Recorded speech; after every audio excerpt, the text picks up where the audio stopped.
Jesus tells us that if we're not a transformed creation, then he doesn't know us. If we're not completely different than the old life we used to live, then he'll tell us on the last day he doesn't know us. If you're trying to make a noticeable difference in your life, you found the right video. If you're trying to take Jesus more serious this year, you found the right video. Give me less than 2 minutes. And please, you can spread the gospel by sharing this message. The message today, a noticeable difference.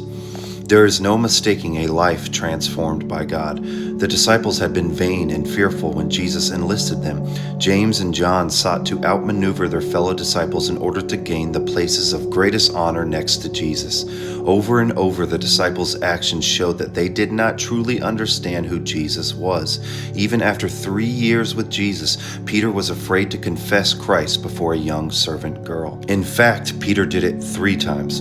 Anyone who knew these men would realize they were not the kind of people on which you would build a worldwide kingdom. Yet something happened to them as they were with Jesus. The Holy Spirit transformed them, giving them new boldness and wisdom. Now they could perform miracles and preach fearlessly and persuasively to multitudes. Even their enemies noticed in their changed lives the same power they had witnessed in Jesus. Listen to this. Sometimes we desperately want others to believe that we have changed, that we are more godly, more devoted, more spirit-controlled. It is not necessary, however, for those who have been truly transformed by Christ don't need to convince others of the difference. The change will be obvious. Do not become introspective, always focusing on yourself and the small changes that you see happening over time.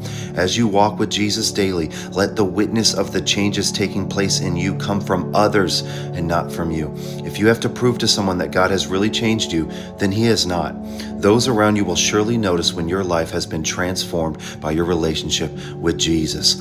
You hear that? You don't need to prove to others. Just follow Jesus and it'll come naturally. Guys, comment what you thought, share to somebody else, and let's have a God year in 2026. Peace out.